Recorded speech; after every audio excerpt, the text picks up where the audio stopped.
샬롬. 2023년 10월 31일 화요일 감사 특별 새벽 기도의 기간입니다.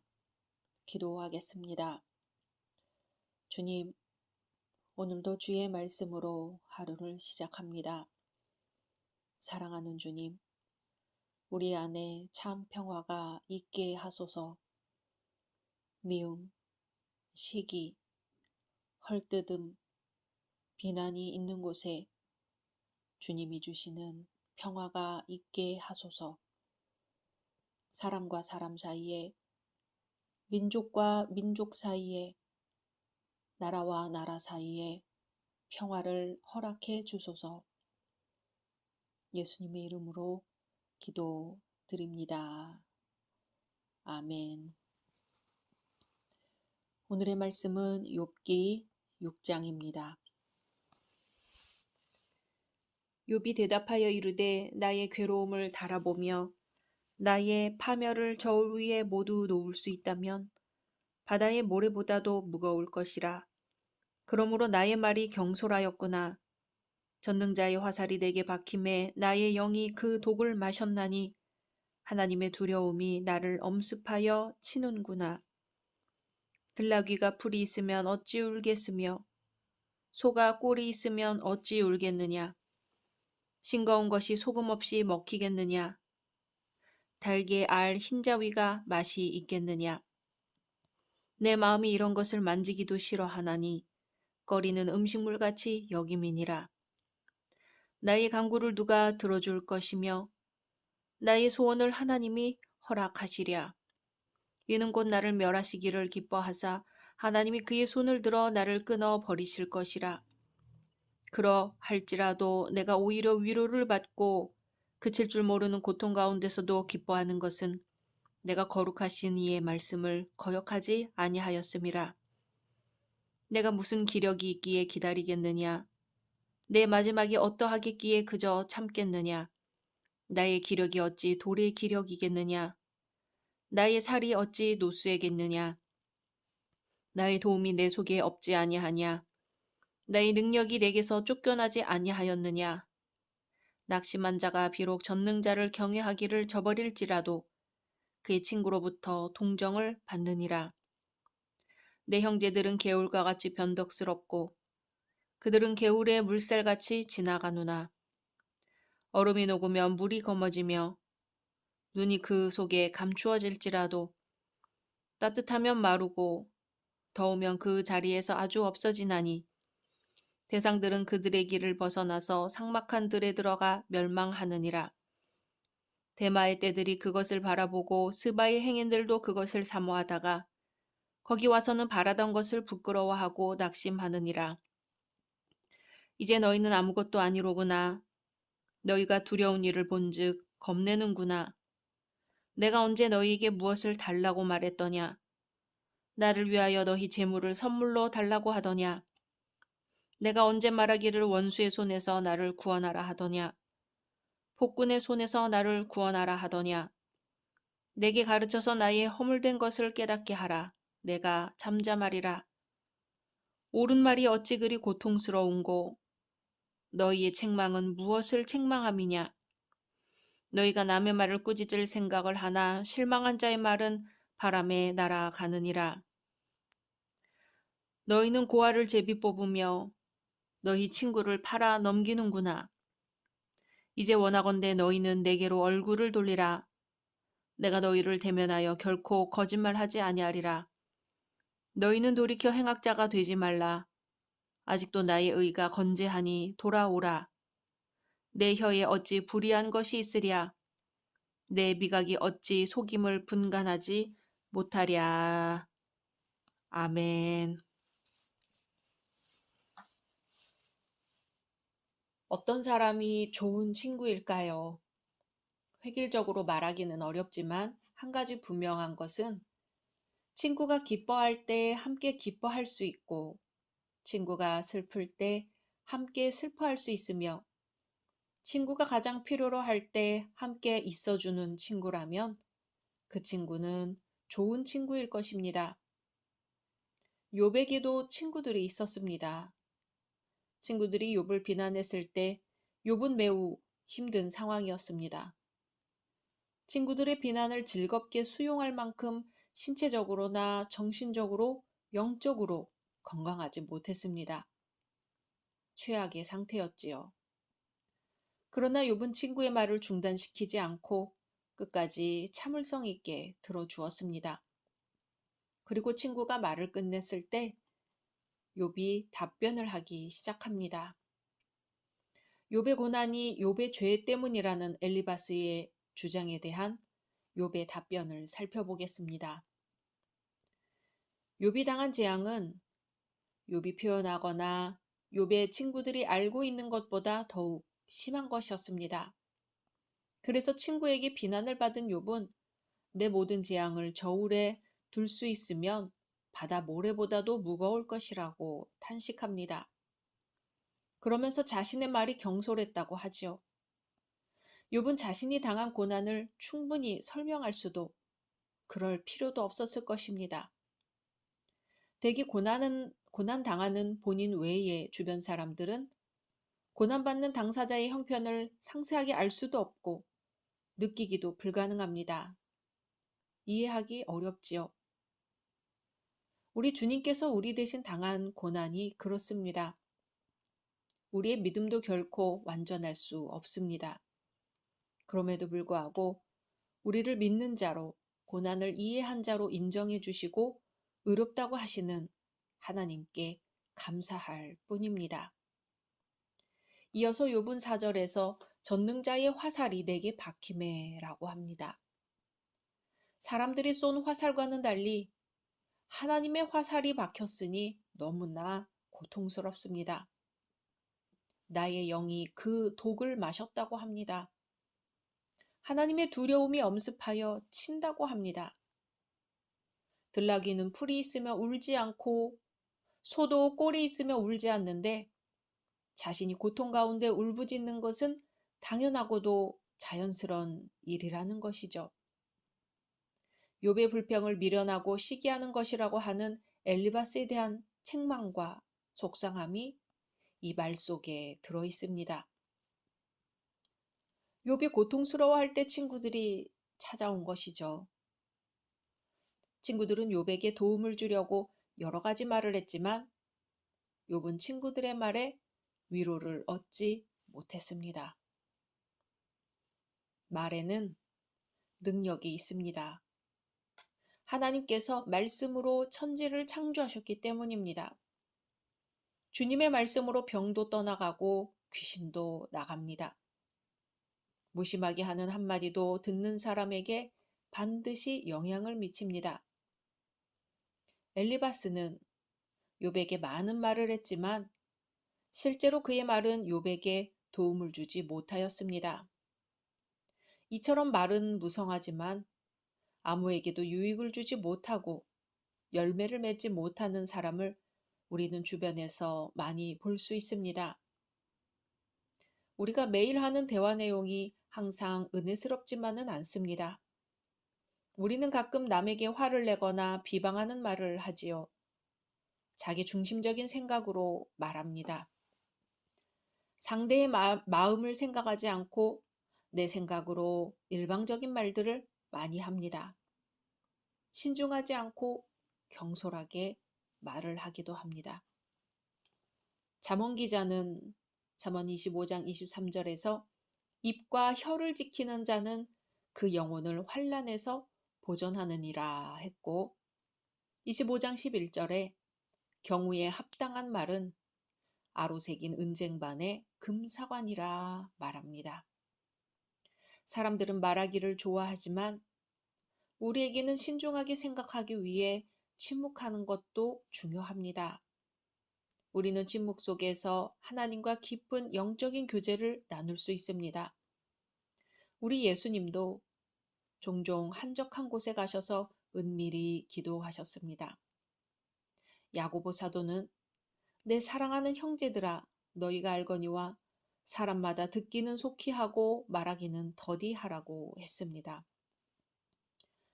욥의 친구의 조언은 욥에게 설득력이 없었고 욥에게 선한 영향을 줄 만한 능력이 없었습니다. 그러니 우리는 하나님의 지혜에 근거한 말에 능력이 있다는 사실과 능력 있는 모든 말은 하나님의 은사로만 가능하다는 사실을 알아야 합니다. 그 사람의 말이 얼마나 논리정연하며 미사여구를 사용하느냐가 중요한 것이 아니라 그 말에 얼마나 능력이 담겨 있느냐가 중요합니다. 그럼 우리가 어떻게 능력 있는 말을 할 수 있을까요?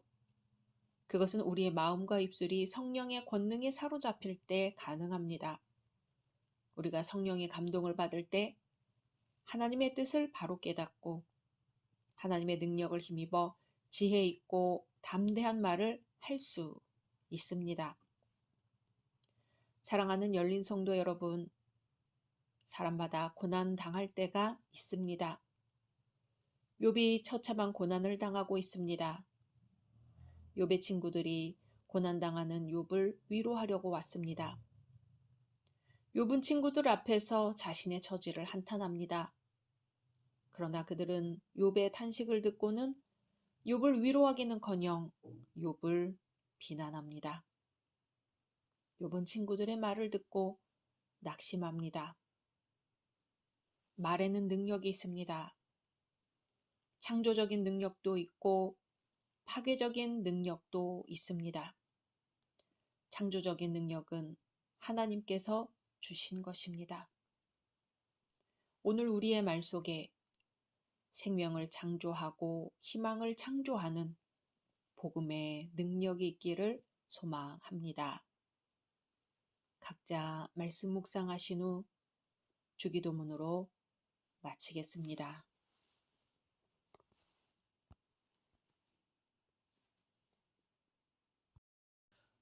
샬롬.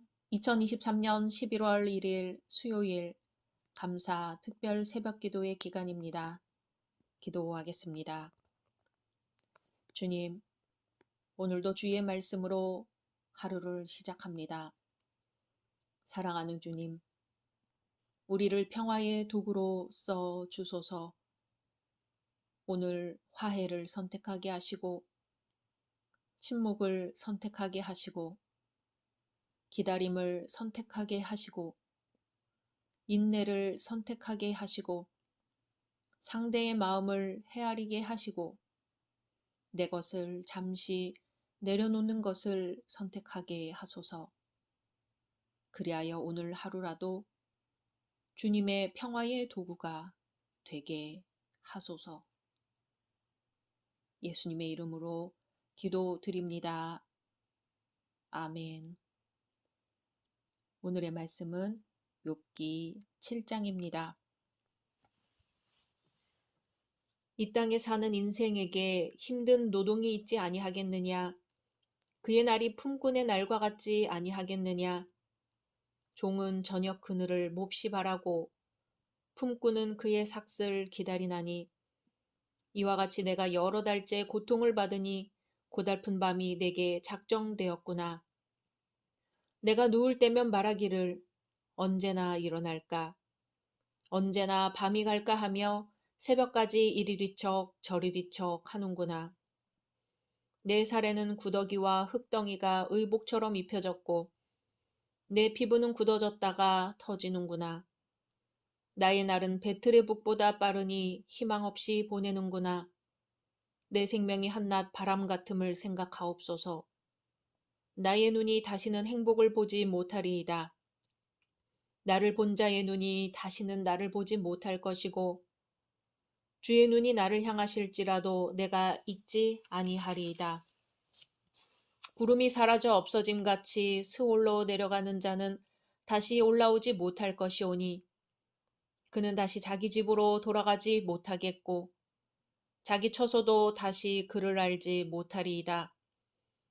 그런즉 내가 내 입을 금하지 아니하고 내 영혼의 아픔 때문에 말하며 내 마음의 괴로움 때문에 불평하리이다.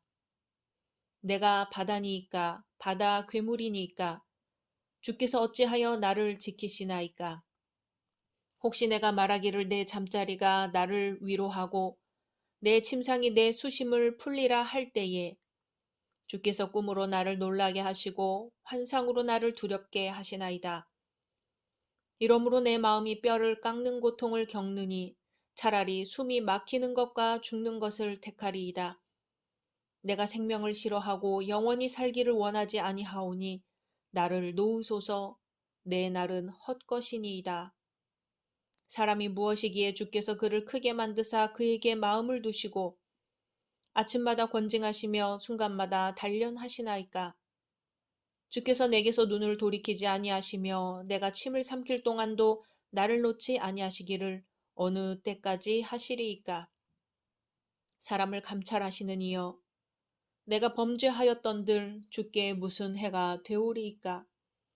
어찌하여 나를 당신의 관역으로 삼으셔서 내게 무거운 짐이 되게 하셨나이까. 주께서 어찌하여 내 허물을 사하여 주지 아니하시며 내 죄악을 제거하여 버리지 아니하시나이까. 내가 이제 흙에 누우리니 주께서 나를 애써 찾으실지라도 내가 남아있지 아니하리이다. 아멘. 한 번 산다고 해서 일생이라고 하지요. 일생을 사는 모든 사람에게는 정도의 차이는 있지만 즐거움도 있고 고난도 있습니다. 즐거움과 고난 중 어느 하나만 있는 사람은 없다는 것이지요. 그리고 즐거움과 고난은 동전의 양면과 같아서 고난이 즐거움으로 변하고 즐거움이 고난으로 변해서 나타납니다. 성도는 고난이 변하여 즐거움이 되는 것을 알기에 고난 중에 즐거워할 수 있습니다. 욥기의 주제는 의인이 왜 고난을 받는가, 고난을 어떻게 이길까에 관한 메시지입니다. 가만히 보면 생로병사가 고난입니다. 태어남이 고난이 아니고 무엇일까요? 일생을 건강하게 사는 사람도 있지만 병들어 몸고생, 마음고생을 많이 하는 사람이 얼마나 많습니까? 늘어만 가는 병원은 인생 고난의 현장이지요. 나이 들어 늙어가는 것도 고난입니다. 모세는 우리의 연수가 70이요 강건하면 80이라도 그 연수의 자랑은 수고와 슬픔뿐이요 신속히 가니 우리가 날아가나이다 하고 고백합니다. 덧없는 인생을 노래하는 것이죠. 욥은 인생에게 당하는 고난을 호소합니다. 1절에서 3절에 이 땅에 사는 인생에게 힘든 노동이 있지 아니하겠느냐? 그의 날이 품꾼의 날과 같지 아니하겠느냐? 종은 저녁 그늘을 몹시 바라고 품꾼은 그의 삭슬 기다리나니 이와 같이 내가 여러 달째 고통을 받으니 고달픈 밤이 내게 작정되었구나 라고 합니다. 욥의 세 친구가 고난당하는 욥을 위문하려고 왔지요. 욥이 너무나 큰 재난 중에 있는 것을 보고 7일 밤낮을 그저 침묵하고 있었으니 욥의 고통스러운 정도를 짐작할 수 있습니다. 욥은 자기가 당하고 있는 비참한 사정을 누구보다도 잘 알고 있기 때문에 인생이 땅 위에서 산다는 것이 고난임을 누구보다도 잘 알았을 것입니다. 욥은 저녁부터 아침까지 이리 뒤척 저리 뒤척거리면서 언제나 이 밤이 새려나 하고 새벽이 오기를 고대하지만 어두운 밤 악의 세력이 물러가지 않으니 고통 중에 있는 인생을 도울 자가 누구겠습니까? 욥은 자신의 고통을 이렇게 표현합니다. 4절에서 6절 내가 누울 때면 말하기를 언제나 일어날까 언제나 밤이 갈까 하며 새벽까지 이리 뒤척 저리 뒤척하는구나. 내 살아는 구더기와 흙덩이가 의복처럼 입혀졌고 내 피부는 굳어졌다가 터지는구나. 나의 날은 배틀의 북보다 빠르니 희망 없이 보내는구나. 아멘. 아브라함이 하나님의 말씀에 순종하여 가나안 땅에 왔으나 기근을 만납니다. 가나안 땅에도 기근이 있었습니다. 예수님은 한적한 곳에서 모여온 사람들을 오병이어로 먹이시고 제자들을 재촉하여 배 타고 건너편 베세다로 가게 하셨습니다. 제자들은 배를 타고 바다를 건너가다가 바람을 만나 고난을 당하였습니다. 우리는 여기서 순종하여 가는 뱃길에도 풍랑이 있었음을 보게 됩니다. 순종의 길이며 의인의 길에 어찌 고난과 환란이 있는 것일까요? 욥은 순전하고 진실하고 하나님을 두려워하고 악한 일을 돌아보지 않는 사람이었습니다. 그러기에 상식적으로는 욥이 고난을 당할 필요가 없는 것 같지요. 하지만 욥은 시련을 당했습니다. 시련은 먼저 재산을 통해 시작되었죠. 그 많던 재산을 일시에 잃었습니다. 그리고 고난은 가족들에게 닥쳤습니다. 자녀들을 모조리 잃습니다. 재물보다 더 귀한 것은 사랑하는 자녀와 남편과 아내입니다. 심한 고난의 바람은 가족에게 닥치게 됩니다. 가족이 어려움을 당하면 우리는 우리의 죄를 고백하며 하나님께 호소해야 합니다. 고난은 욥의 몸에도 닥쳤습니다. 온몸에 악창이 나고 만신창이가 되었습니다. 욥의 친구들은 욥을 질타하였고 괴롭게만 하였습니다. 심지어는 그의 아내까지도 하나님을 저주하고 죽으라고까지 하였습니다. 철저히 외톨이가 되었습니다. 정말로 세상에 믿던 모든 것이 끊어졌습니다. 고난은 먼 데서부터 가까운 곳으로 다가오기 시작하였습니다. 욥은 고난을 당하여 기도합니다. 인생 최대의 비참함에 빠진 욥은 하나님께 호소하였습니다. 고난당하는 욥의 호소를 들으면 한편으로는 원망처럼 들리나 다른 한편으로는 하나님을 향한 가슴 아픈 기도이기도 합니다. 욥은 하나님께 기도합니다. 9절 10절 구름이 사라져 없어진 같이 스올로 내려가는 자는 다시 올라오지 못할 것이오니 그는 다시 자기 집으로 돌아가지 못하겠고 자기 처소도 다시 그를 알지 못하리이다. 아멘. 욥은 하나님의 무관심이 서운하고 또 서운합니다. 욥은 고난이 시작될 무렵에는 의연했지요. 하나님께서 응답해 주실 것을 믿었기 때문일 겁니다. 그런데 시간이 흐르고 흘러도 상황은 점점 나빠지기만 하니 욥의 인내도 한계를 드러냈습니다. 17절, 18절에 사람이 무엇이기에 주께서 그를 크게 만드사 그에게 마음을 두시고 아침마다 권징하시며 순간마다 단련하시나이까 하고 탄식합니다. 모든 것을 가졌고 모든 존경을 다 받았으나 이제 자기 목숨이 한낱 입김에 불과함을 깨닫는 것이지요. 욥은 그렇게 자신이 살아온 인생이 하나님의 은혜였음을 깨닫습니다. 사랑하는 열린 성도 여러분, 사람은 환난을 받을 때 자신의 참 모습을 봅니다. 욥은 환난 중에 자신의 연약함을 보았습니다. 거기서 욥은 연약한 인생에게 은혜를 베푸시는 하나님을 보았습니다. 감찰하시는 하나님을 만났습니다. 비록 욥의 고백이 환난 중에 탄식하는 고백일지라도 자신의 본질을 본 것이며 인생의 본질을 알게 된 것입니다. 성경의 인물들을 보면 믿음으로 승리한 사람은 반드시 고난이란 과정을 통과했습니다. 한나의 경우를 볼까요?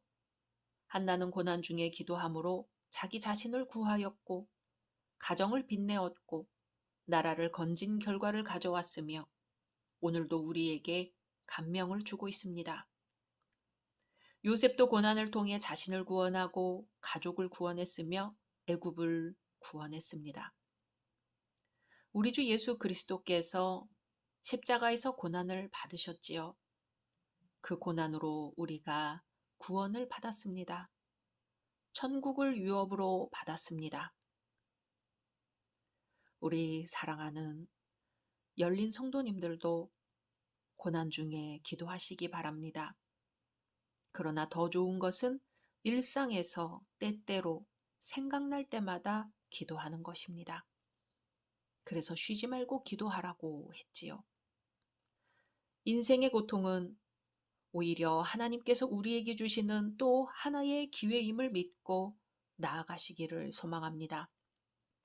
그리고 고난 중에 있는 형제 자매를 위하여 늘 기도하고 침묵으로 또 함께함으로 하나님께서 살아계심을 우리 자신으로 증거하게 되기를 소망합니다. 각자 말씀 묵상하신 후 주기도문으로 마치겠습니다.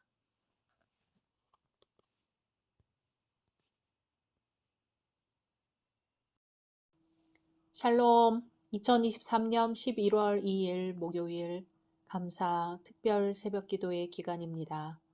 기도하겠습니다. 주님, 오늘도 주의 말씀으로 하루를 시작합니다. 사랑하는 주님, 인생이 얼마나 더덥고 허무한지요. 얼마 전까지만 해도 함께하던 사람이 저 멀리 가버리기도 하고 모든 것이 충만할 것 같았는데 모든 것을 잃어버리기도 합니다. 주님, 우리가 의지할 분은 주님밖에 없습니다. 우리 평생에 변함없는 사랑으로 늘 함께 해주소서.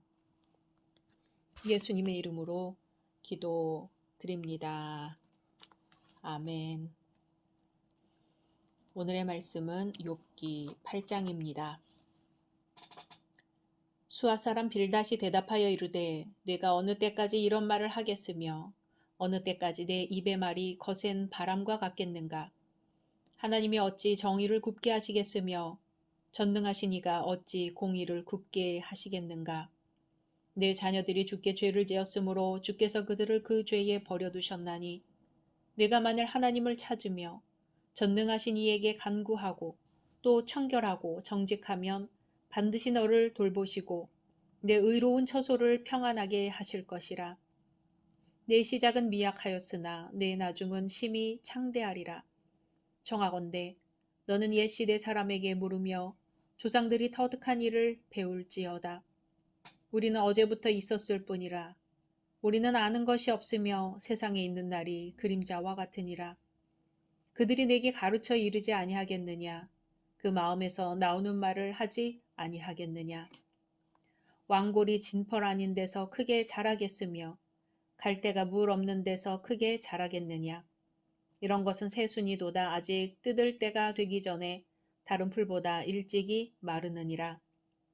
하나님을 잊어버리는 자의 길은 다 이와 같고 저속한 자의 희망은 무너지리니 그가 믿는 것이 끊어지고 그가 의지하는 것이 거미줄 같은즉 그 집을 의지할지라도 집이 서지 못하고 굳게 붙잡아 주어도 집이 보존되지 못하리라. 그는 햇빛을 받고 물이 올라 그 가지가 동산에 뻗으며 그 뿌리가 돌 무더기에 서리어서 돌 가운데로 들어갔을지라도 그곳에서 뽑히면 그 자리도 모르는 채 하고 이르기를 내가 너를 보지 못하였다 하리니 그 길의 기쁨은 이와 같고 그 후에 다른 것이 흙에서 나리라. 하나님은 순전한 사람을 버리지 아니하시고 악한 자를 붙들어 주지 아니하시므로 웃음을 내 입에 즐거운 소리를 내 입술에 채우시리니 너를 미워하는 자는 부끄러움을 당할 것이라. 악인의 장막은 없어지리라. 아멘. 선한 일에 협력하면 선한 결과가 나타나지만 악한 일에 합심하면 악한 결과가 나타납니다. 고난 중인 욥을 찾아온 친구들이 처음에는 선한 일에 합심해서 욥을 위로했습니다. 그러다가 욥의 친구 중 한 사람인 엘리바스가 욥을 비난합니다. 엘리바스의 비난에 서러운 욥이 탄식합니다. 이에 욥의 친구 중 한 사람인 빌닷이 욥이 탄식하며 말한 것을 책망합니다. 빌닷은 욥이 한탄하는 말을 듣고 퍽 언짢았던 모양입니다. 빌닷은 욥의 말에 대해 내가 어느 때까지 이런 말을 하겠느냐고 분노합니다. 빌닷의 마음으로는 엘리바스가 욥을 침묵시키기에 충분한 말을 했으니 욥은 할 말이 없어야 합니다. 그럼에도 불구하고 욥이 대꾸를 한다는 것은 욥이 무례하거나 부족한 것입니다. 욥을 책망하는 빌닷을 통해 하나님께서 우리에게 주시는 교훈을 살펴보고자 합니다. 빌닷은 하나님께서 행하신 일을 열거하면서 하나님을 정당화하고 있습니다. 그러나 그가 하나님이 하신 일을 정당화한다고 해서 욥을 비난할 이유는 없습니다. 물론 하나님이 어찌 심판을 굽게 하시겠으며 전능하신 이가 어찌 공의를 굽게 하시겠는가 하는 빌닷의 말은 일반적으로 옳습니다. 하나님은 공의로우시며 심판자이십니다. 세상을 심판하시는 이는 분명 공의를 행하실 것입니다. 그러나 빌닷은 자신의 말을 적용하는 부분에 있어서 정당하지 못했고 솔직하지 못했습니다. 특별한 고통은 죄에 따르는 심판이 아니며 때로 그것은 특별한 은혜를 주시기 위해 성도를 시험하는 것으로 볼 수도 있습니다. 주님께서 대답하여 가라사대 너희는 이 갈릴리 사람들이 이같이 해 받음으로써 모든 갈릴리 사람보다 죄가 더 있는 줄 아느냐? 너희에게 이르노니 아니라. 너희도 만일 회개치 아니하면 다 이와 같이 망하리라. 또 실로암에서 망대가 무너져 치어 죽은 18사람이 예루살렘에 거한 다른 모든 사람보다 죄가 더 있는 줄 아느냐 하셨던 것처럼 빌닷도 주님의 마음을 가져야 했습니다. 빌닷은 욥의 고난을 인과응보로만 보았습니다. 욥이 뭔가 잘못했으니 그런 고난을 받는다는 것이었지요. 이전에 욥을 공격했던 엘리바스와 별로 다를 바가 없는 논리입니다. 빌닷은 욥의 자녀들이 죽은 것을 그들의 죄로 여겼습니다. 그래서 내 자녀들이 죽게 득죄하였으므로 주께서 그들을 그 죄에 붙이셨나니 라고 했습니다.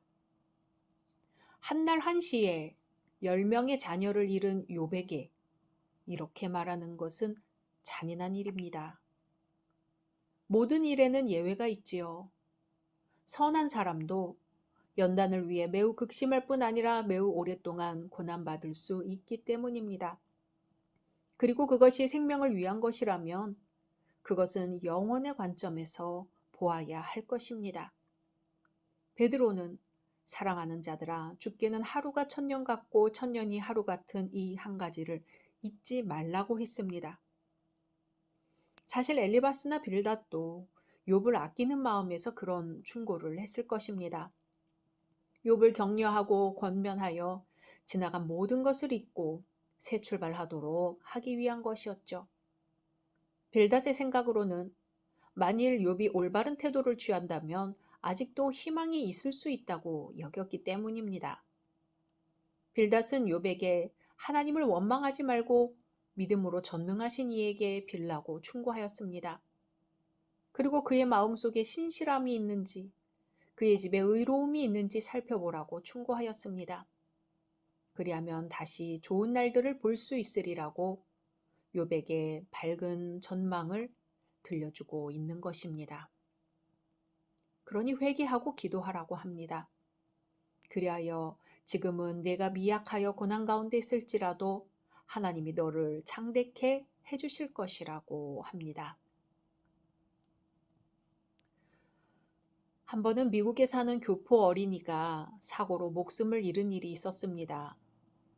아이를 잃은 어머니는 가슴이 미어져 말도 잘 잇지 못하는 상태에서 내가 죽였다라고 말했는데 그 모습을 현장에 왔던 경찰들이 보고 어머니를 살인죄로 기소한 일이 있었습니다. 정말 그 어머니가 아이를 죽여서가 아니라 자신이 좀 더 신경 쓰지 못했던 것을 자학하는 의미에서 한 말이었는데 한국 문화를 이해하지 못한 미국 경찰은 자백으로 받아들인 것입니다. 우리나라 사람들로서는 아주 간단히 이해될 만한 일이고 그 아픔을 오히려 위로해 줄 만한 상황인데 미국의 합리성은 그것을 인정하지 못했나 봅니다. 합리적이라는 것이 대개는 좋은 결과를 낳지만 몰인정한 측면도 있습니다. 우리나라에는 문제 발생의 책임을 혼자 다 뒤집어 쓰려는 의식이 있습니다. 정말 다 잘못해서가 아니라 나 하나 힘들면 나머지 모두가 편해진다는 생각인 것입니다. 특별히 무슨 의식이 거창해서라기보다 그저 자연스레 형성된 문화인 것입니다. 그래서 합리적이란 이름으로 매몰차게 행동하는 경우를 보면 우리나라 사람들은 견디지 못합니다. 믿었던 이에게 배신당한 심정마저 되는 것이죠. 인정이 넘친다는 것에 한계도 분명히 있지만 합리적이라는 것이 가장 옳은 것만도 아닙니다. 욥의 친구들이 욥의 힘겨움을 알고 위로하기 위해 욥을 방문했습니다. 와서 보니 욥의 몰골은 말이 아니었고 엄청난 힘겨움 가운데 있음이 분명했지요. 그래서 그들은 죄를 뒤집어 쓰고 옷을 찢으며 그 고통에 동참하려 했습니다. 하지만 그것은 한계가 있었습니다. 자신의 일이 아니기 때문이죠. 최대한 친구의 마음을 헤아리려 했겠지만 그 마음을 다 헤아리지 못했습니다. 그래서 내가 어느 때까지 이런 말을 하겠으며 어느 때까지 내 입의 말이 광풍과 같겠는가 라는 말을 했던 것입니다. 욥의 고통이 극심해서 너무나 힘든 나머지 원망스런 어투를 표현한 걸 두고 친구 빌닷은 내가 언제까지 그런 투로 말을 계속할 테냐. 내 입에서 나오는 말이 거센 바람과도 같아서 걷잡을 수 없다고 말합니다. 분명히 욥의 말이나 표현은 거칠었습니다. 하지만 욥의 친구들은 그런 거친 표현이 나올 만한 상황임을 왜 헤아리지 않은 것일까요? 자신의 일이 아니기 때문입니다. 경험하지 못했기 때문입니다. 나름대로 욥의 고통에 동참하려고 했지만 욥의 고통 전부를 알 수는 없었기에 그렇게 말한 것입니다. 남의 속마음을 헤아린다는 것은 결코 쉬운 일이 아니죠. 아니, 불가능할지도 모릅니다. 하지만 나름대로 최선을 다해서 헤아리려 하는 것이 중요합니다. 최선을 다한다면 그렇게 상처가 될 말을 하지는 않습니다. 우리에게는 다른 사람의 마음을 헤아리기 위해 노력하는 마음이 얼마나 있을까요? 미리 선입견을 갖고 판단하여 실수를 연발하고 있는 것은 아닐까요? 십자가 위에서 우리를 묵묵히 바라보시는 예수님을 생각한다면 우리도 고통 중에 있는 누군가를 묵묵히 바라보며 옆에 있어줄 수 있을 것입니다. 각자 말씀 묵상하신 후 주기도문으로 마치겠습니다.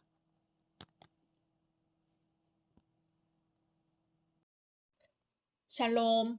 2023년 11월 3일 금요일 감사 특별 새벽 기도의 기간입니다. 기도하겠습니다. 주님, 오늘도 주의 말씀으로 하루를 시작합니다. 사랑하는 주님, 지는 태양을 바라보며 지난 시간을 돌아보게 하소서. 오늘 떠오르는 태양을 바라보며 오늘 함께 하실 주님을 기대하게 하소서. 그리고 우리가 서로에게 살아계신 하나님의 역사가 되게 하옵소서. 예수님의 이름으로 기도드립니다. 아멘. 오늘의 말씀은 욥기 9장입니다. 욥이 대답하여 이르되 진실로 내가 이 일이 그런 줄을 알거니와 인생이 어찌 하나님 앞에 의로우랴. 사람이 하나님께 변론하기를 좋아할지라도 천마디에 한마디도 대답하지 못하리라. 그는 마음이 지혜로우시고 힘이 강하시니 그를 거슬러 스스로 완악하게 행하고도 형통할 자가 누구이랴. 그가 진노하심으로 산을 무너뜨리시며 옮기실지라도 산이 깨닫지 못하며 그가 땅을 그 자리에서 움직이시니 그 기둥들이 흔들리도다. 그가 해를 명령하여 뜨지 못하게 하시며 별들을 가두시도다. 그가 홀로 하늘을 펴시며 바다 물결을 밟으시며 북두성과 삼성과 묘성과 남방의 밀실을 만드셨으며 측량할 수 없는 큰 일을 셀 수 없는 기이한 일을 행하시느니라. 그가 내 앞으로 지나시나 내가 보지 못하며 그가 내 앞에서 움직이시나 내가 깨닫지 못하느니라. 하나님이 빼앗으시면 누가 막을 수 있으며 무엇을 하시나이까 하고 누가 물을 수 있으랴. 하나님이 진노를 돌이키지 아니하시나니 라합을 돕는 자들이 그 밑에 굴복하겠거든. 하물며 내가 감히 대답하겠으며 그 앞에서 무슨 말을 택하랴. 가령 내가 의로울지라도 대답하지 못하겠고 나를 심판하실 그에게 간구할 뿐이며 가령 내가 그를 부르므로 그가 내게 대답하셨을지라도 내 음성을 들으셨다고는 내가 믿지 아니하리라. 그가 폭풍으로 나를 치시고 까닭 없이 내 상처를 깊게 하시며 나를 숨쉬지 못하게 하시며 괴로움을 내게 채우시는구나. 힘으로 말하면 그가 강하시고 심판으로 말하면 누가 그를 소환하겠느냐. 가령 내가 의로울지라도 내 입이 나를 정죄하리니 가령 내가 온전할지라도 나를 정죄하시리라. 나는 온전하다마는 내가 나를 돌아보지 아니하고 내 생명을 천히 여기는구나. 일이 다 같은 것이라. 그러므로 나는 말하기를 하나님이 온전한 자나 악한 자나 멸망시키신다 하나니 갑자기 재난이 닥쳐 죽을지라도 무죄한 자의 절망도 그가 비웃으시리라. 세상이 악인의 손에 넘어갔고 재판관의 얼굴도 가려졌나니 그렇게 되게 한 이가 그가 아니시면 누구냐. 나의 날이 경주자보다 빨리 사라져버리니 복을 볼 수 없구나. 그 지나가는 것이 빠른 배 같고 먹이에 날아내리는 독수리와도 같구나. 가령 내가 말하기를 내 불평을 잊고 얼굴빛을 고쳐 즐거운 모양을 하자 할지라도 내 모든 고통을 두려워하오니 주께서 나를 죄 없다고 여기지 않으실 줄을 아나이다. 내가 정죄하심을 당할진대 어찌 헛되이 수고하리이까. 내가 눈 녹은 물로 몸을 씻고 잿물로 손을 깨끗하게 할지라도 주께서 나를 개천에 빠지게 하시리니 내 옷이라도 나를 싫어하리이다. 하나님은 나처럼 사람이 아니신즉 내가 그에게 대답할 수 없으며 함께 들어가 재판을 할 수도 없고 우리 사이에 손을 얹을 판결자도 없구나. 주께서 그의 막대기를 내게서 떠나게 하시고 그의 위엄이 나를 두렵게 하지 아니하시기를 원하노라. 그리하시면 내가 두려움 없이 말하리라. 나는 본래 그렇게 할 수 있는 자가 아니니라. 아멘. 하나님은 사람들에게 왜 고난을 주실까요?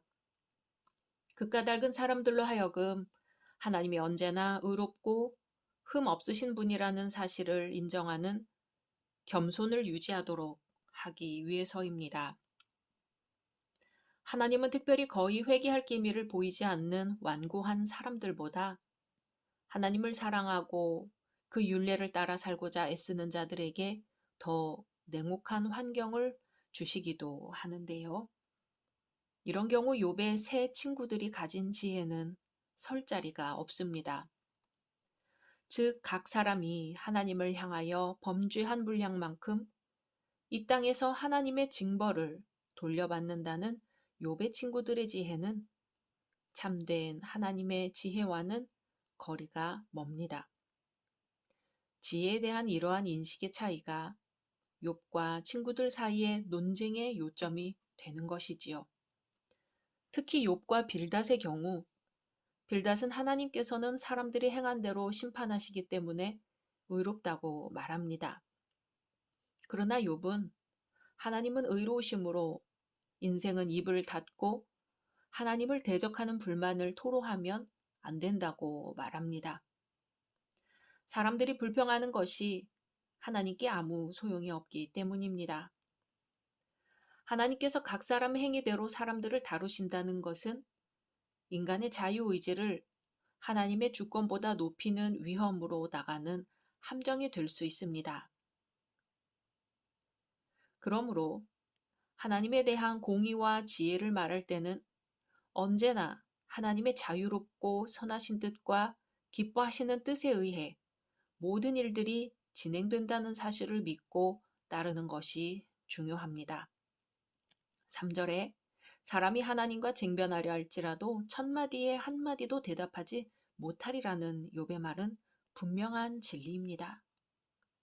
하나님은 사람의 혀에 화려함에 정신을 잃는 분이 아니므로 사람의 장황하고 대단해 보이는 말에 감동을 받으실 것으로 착각해서는 안 됩니다. 인간에게 있는 그 어떤 자랑할 만한 것이라 할지라도 그것으로 하나님 앞에 나아갈 수 있다고 생각하는 것은 허세입니다. 사람은 하나님으로부터 받지 않은 것이 하나도 없으며 있는 것 역시 하나님 앞에 자랑할 것은 못 됩니다. 그러므로 하나님은 우리가 천마디 아름다운 말을 할지라도 그에 대하여 한마디 대답도 안 하실 수 있습니다. 1장 2장에 나타난 사단의 말을 보면 사단은 하나님의 말씀에 대하여 이유를 달고 욥을 시험하려는 간계를 베풀지요. 사단이 하나님의 말씀에 합당한 순종을 보이지 않고 이유를 제시하는 것은 그가 하나님을 떠나 타락한 존재이기 때문입니다. 지혜에 관한 욥과 친구들의 관점의 차이를 보며 다시 말씀으로 들어가 보겠습니다. 앞장에서 빌닷이 하나님이 어찌 심판을 굽게 하겠으며 전능하신 이가 어찌 공의를 굽게 하시겠느냐고 했을 때 욥은 오늘 2절에 내가 진실로 그 일이 그런 줄을 알거니와 인생이 어찌 하나님 앞에 의로우랴라고 하며 빌닷의 논리에 이의를 제기하지 않았습니다. 그리고 하나님 앞에 의로운 인생은 없다고 시인하였죠. 자기 자신 역시 하나님 앞에는 의롭지 못하다고 고백하고 있습니다. 15절에서 욥은 자신이 사람들 앞에서는 의로울지라도 하나님의 심판 앞에서는 다만 자비를 간구할 수밖에 없다고 하는 것이죠. 그렇다면 욥이 알고 있는 하나님, 욥이 고백하는 하나님은 어떤 분이실까요? 욥이 믿는 하나님은 살아계신 하나님이십니다. 어제나 오늘이나 영원토록 동일하신 하나님이십니다. 11절에서 욥은 그가 내 앞으로 지나시나 내가 보지 못하며 그가 내 앞에서 나아가시나 내가 깨닫지 못하느니라고 고백합니다.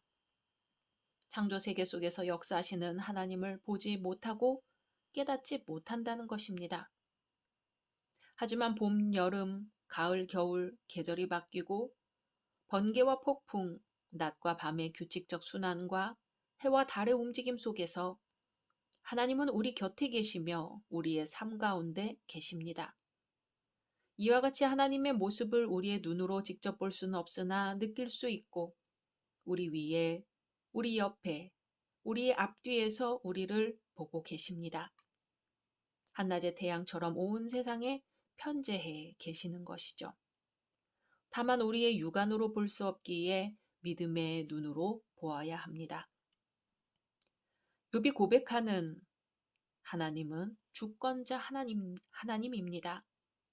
욥은 12절에서 하나님이 빼앗으시면 누가 막을 수 있으며 무엇을 하시나이까?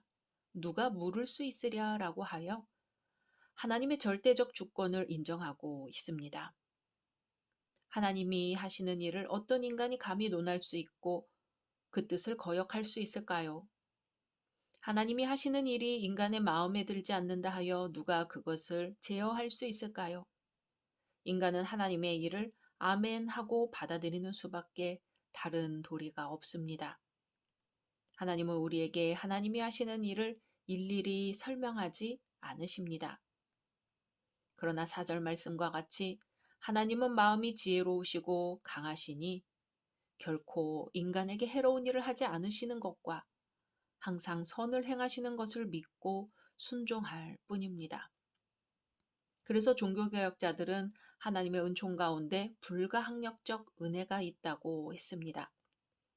하나님은 사랑의 하나님이시요 또한 공의의 하나님이시므로 우주 만물을 통치하실 때 모든 것이 연합하여 선을 이루게 하시고 인류의 행복, 즉 진정한 인간 구원에 가치를 부여하고 계시는 것입니다. 하나님의 불가항력적 주권 행사는 피조물의 복이라고 고백하는 것이죠. 또한 욥이 고백하는 하나님은 판단하시고 심판하시는 하나님이십니다.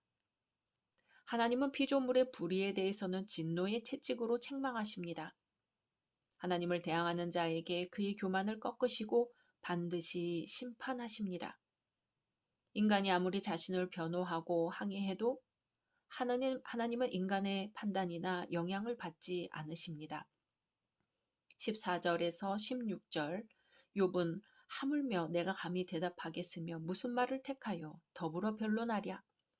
가령 내가 의로울지라도 감히 대답하지 못하고 나를 심판하실 그에게 간구하였을 뿐이며 가령 내가 그를 부름으로 그가 내게 대답하셨을지라도 내 음성을 들으셨다고는 내가 믿지 아니하리라 고백합니다. 욥은 하나님께서 선한 자나 악한 자나 똑같이 심판하신다고 주장합니다. 욥은 자신이 순전한 자라는 칭호를 당대히 들었으나 그 같은 환난을 당하고 있으므로 하나님 앞에 자신의 의를 주장하는 것은 쓸데없는 것이라 믿었습니다. 그러면 우리가 무슨 말을 할 수 있을까요? 스가랴 2장 13절 말씀과 같이 무릇 혈기 있는 자들은 여호와 앞에서 잠잠하고 하박국 2장 20절 말씀과 같이 온 천하는 그 앞에서 잠잠할지니라는 말밖에는 할 수 없을 것입니다.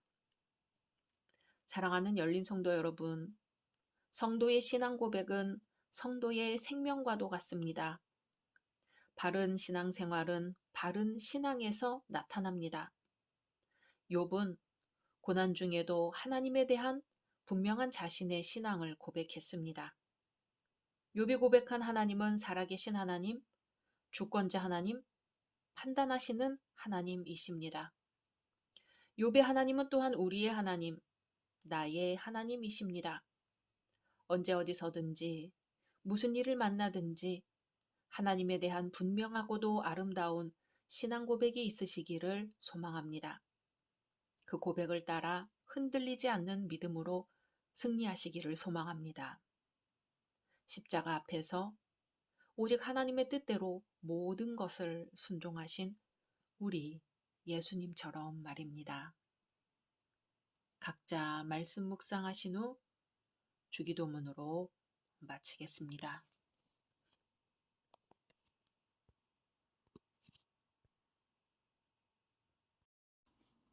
샬롬. 2023년 11월 4일 토요일 감사 특별 새벽 기도회 기간입니다. 기도하겠습니다. 주님, 오늘도 주의 말씀으로 하루를 시작합니다. 사랑하는 주님, 감사 특별 새벽 기도회 마지막 날입니다. 우리에게 많은 감사가 있었습니다. 구르는 낙엽에도 감사할 수 있고, 없는 것에도 감사할 수 있고, 부족함에도 감사할 수 있었습니다. 자녀와 대화할 수 있는 것만으로도 감사할 수 있고, 일할 수 있어 감사했고, 잠을 주신 하나님께 감사했습니다.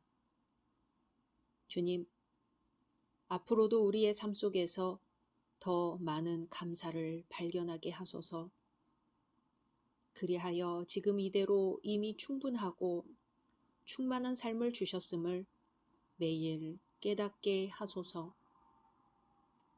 예수님의 이름으로 기도드립니다. 아멘. 오늘의 말씀은 욥기 10장입니다. 내 영혼이 살기에 곤비하니 내 불평을 토로하고 내 마음이 괴로운 대로 말하리라. 내가 하나님께 아뢰오리니 나를 정죄하지 마시옵고 무슨 까닭으로 나와 더불어 변론하시는지 내게 알게 하옵소서. 주께서 주의 손으로 지으신 것을 학대하시며 멸시하시고 악인의 꾀에 빛을 비추시기를 선히 여기시나이까. 주께도 육신의 눈이 있나이까. 주께서 사람처럼 보시나이까. 주의 날이 어찌 사람의 날과 같으며 주의 해가 어찌 인생의 해와 같기로 나의 허물을 찾으시며 나의 죄를 들추어 내시나이까. 주께서는 내가 악하지 않은 줄을 아시나이다. 주의 손에서 나를 벗어나게 할 자도 없나이다. 주의 손으로 나를 빚으셨으며 만드셨는데 이제 나를 멸하시나이다. 기억하옵소서. 주께서 내 몸 지으시기를 흙을 뭉치듯 하셨거늘 다시 나를 티끌로 돌려보내려 하시나이까. 주께서 나를 젖과 같이 쏟으셨으며 엉긴 젖처럼 엉기게 하지 아니하셨나이까. 피부와 살을 내게 입히시며 뼈와 힘줄로 나를 엮으시고 생명과 은혜를 내게 주시고 나를 보살피심으로 내 영을 지키셨나이다. 그러한데 주께서 이것들을 마음에 품으셨나이다. 이 뜻이 주께 있는 줄을 내가 아나이다. 내가 범죄하면 주께서 나를 죄인으로 인정하시고 내 죄악을 사하지 아니하시나이다. 내가 악하면 화가 있을 것이오며 내가 의로울지라도 머리를 들지 못하는 것은 내 속에 부끄러움이 가득하고 내 환난을 내 눈이 보기 때문이니이다. 내가 머리를 높이 들면 주께서 젊은 사자처럼 나를 사냥하시며 내게 주의 놀라움을 다시 나타내시나이다. 주께서 자주자주 증거하는 자를 바꾸어 나를 치시며 나를 향하여 진노를 더하시니 군대가 번갈아서 치는 것 같으니이다. 주께서 나를 태에서 나오게 하셨음은 어찌함이니이까. 그렇지 아니하셨더라면 내가 기운이 끊어져 아무 눈에도 보이지 아니하였을 것이라. 있어도 없던 것 같이 되어서 태에서 바로 무덤으로 옮겨졌으리이다. 내 날은 적지 아니하니이까. 그런즉 그치시고 나를 버려두사 잠시나마 평안하게 하시되 내가 돌아오지 못할 땅 곧 어둡고 죽음의 그늘진 땅으로 가기 전에 그리하옵소서. 땅은 어두워서 흑암 같고 죽음의 그늘이 져서 아무 구별이 없고 광명도 흑암 같으니이다. 아멘. 인생을 살다 보면 고난을 당할 때가 있지요. 공고할 때, 원망하고 싶을 때, 절망감이 엄습할 때, 누군가 나에게 베풀어준 은혜를 생각하면 도움이 됩니다. 고난을 당할 때에야 비로소 그동안 받은 은혜가 얼마나 컸던가를 기억할 수 있기 때문입니다. 욥은 그의 생애에 가장 캄캄한 절망의 날에 하나님께서 베푸신 은혜를 생각했습니다. 12절에 생명과 은혜를 내게 주시고 나를 보살펴 주심으로 내 영을 지키셨나이다 라고 고백합니다.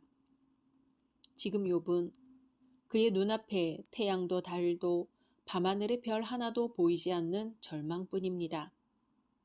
그 많던 재산도 다 날아가 버리고 사랑하는 10 자녀도 다 죽었고 친구도 다 잃어버렸습니다. 게다가 온몸에 악창이 나서 피고름이 흐르고 있습니다. 아내마저도 하나님을 욕하고 죽으라고 합니다. 이런 비참한 때에 그는 하나님께 감사합니다. 생명과 은혜를 내게 주시고 나를 보살펴 주심으로 내 영을 지키셨나이다 하지요. 이 말씀의 뜻을 생각해 볼까요? 하나님은 나에게 생명을 주셨고 나는 아직 살아있다는 의미입니다. 모든 것이 나에게서 다 없어졌을지라도 아직 생명은 살아있다는 뜻입니다. 내 영혼이 살아있다는 것입니다.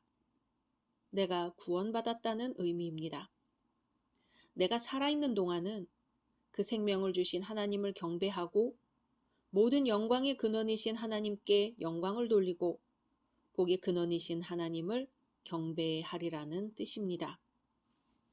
주께서 마르다에게 나를 믿는 자는 죽어도 살겠고 무릇 살아서 나를 믿는 자는 영원히 죽지 아니하리니 이것을 내가 믿느냐라고 하신 대로 영생을 얻었으니 어찌 감사하지 않을 수 있을까요? 물론 우리 모두 죽어서 무덤에 들어갈 때가 올 것입니다. 그러나 그것이 끝이 아니고 영원한 생명으로 바뀌는 영광스러운 순간이 올 것입니다. 생명이 되신 예수 그리스도를 믿는 자는 천국으로 들어가 영원한 생명을 누리게 되기 때문입니다. 이렇듯 욥은 그 처참하고 암담한 순간에도 하나님이 전에 자신에게 베풀어 주신 은혜를 생각했습니다.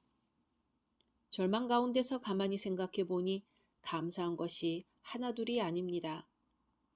생각해 보면 하나님이 그의 자녀들에게 베푸신 사랑과 은혜를 말로 다 표현할 수 없습니다. 건강한 몸을 주셨으니 감사합니다. 사물을 볼 수 있는 눈을 주셨으니 감사합니다. 온전한 다리를 주셨으니 감사합니다. 말할 수 있고 들을 수 있다는 것이 얼마나 행복한가요? 여호와의 선하시며 그 인자하심이 영원함을 인하여 감사합니다. 우리를 죄악 가운데서 인도하여 내신 하나님께 감사합니다. 내 인생의 모든 위기 가운데서 강한 손과 펴신 팔로 인도하여 내신 하나님께 감사합니다. 내 앞에 펼쳐진 홍해를 가르시고 건너게 하신 하나님께 감사합니다. 좋은 사람들 주심을 감사합니다. 부모 형제를 주셨음을 감사하며 벗들을 주셨음을 감사하고 아들 딸을 주셨음을 감사합니다. 우리에게 하나님 나라를 기업으로 주신 하나님께 감사합니다. 우리를 우리의 대적에게서 건지신 하나님께 감사합니다. 일용할 양식을 주신 하나님께 감사합니다. 그래서 우리는 범사에 감사합니다. 나를 보살펴 주심으로 내 영을 지키셨나이다 하는 욥의 고백은 하나님이 나를 찾아오셔서 내 영혼을 지켜주셨다는 뜻입니다. 하나님은 우리를 수없이 방문하시고 찾아주셨습니다. 하나님은 찾아오시는 하나님이시죠. 여러 가지 모양으로 찾아오십니다. 성령으로 찾아오셔서 뜨거운 체험을 하신 분도 있을 것이고 예배 시간에 설교를 통하여 하나님이 찾아오셔서 뜨거운 감동을 받은 분도 계실 겁니다. 말씀을 듣는 중에 눈물이 나오기도 하시고 춤을 추고 싶을 정도로 기쁨을 체험하기도 합니다. 말씀으로 찾아오셔서 예리한 칼로 가슴을 찌르는 듯 죄책감을 받고 애통하며 회개에 이르기도 합니다. 전도자를 통하여 우리를 찾아오시기도 하죠. 이 모든 것이 하나님이 우리를 방문하시고 찾아와 보살펴 주신 것입니다. 감사했던 욥은 이제 하나님께 요청합니다. 심판이 너무 혹독하다고 호소합니다. 처벌이 너무 중하다고 호소합니다. 자기가 태어나 이 모든 고통에 처하게 된 것을 호소합니다. 성도가 하나님께 자신의 고난을 호소하는 것은 당연하고도 아름다운 일입니다. 욥은 하나님께서 그의 환난을 보시고 그의 사정을 아셔서 그를 불쌍히 여겨주시기를 바라고 있습니다.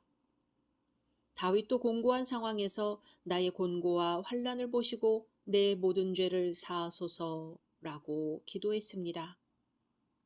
우리는 환난 중에 우리 자신을 하나님께 의탁해야 합니다.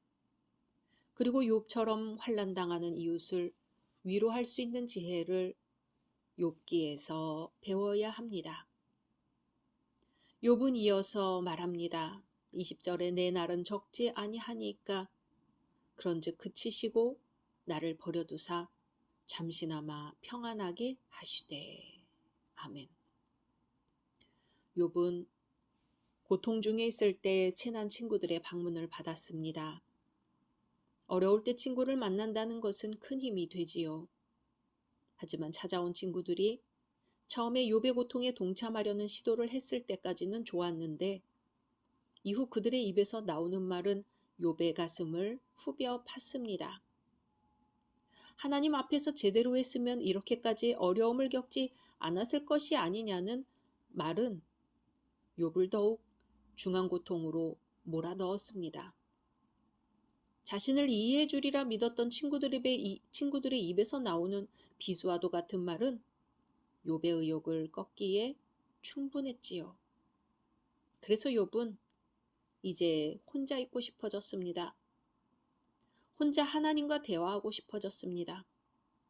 마치 야곱이 하나님과 혼자 씨름했듯이 욥도 다른 모든 상황을 내려놓은 채 하나님과 함께하고 싶었던 것입니다. 혼자 있고 싶어진 욥은 말하는 거지요. 내 날은 적지 아니하니이까 그런즉 그치시고 나를 버려두사 잠시나마 평안하게 하시되 라고 말이죠.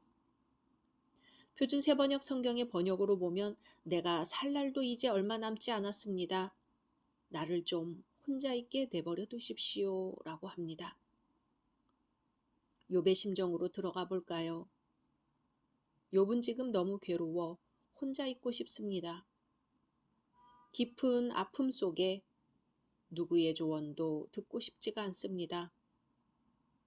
그저 십자가 밑에 나아가 주여 하고 조용하고도 긴 한숨으로 하나님과 독대하고 싶었던 것은 아닐까요? 각자 말씀 묵상하신 후 주기도문으로 마치겠습니다.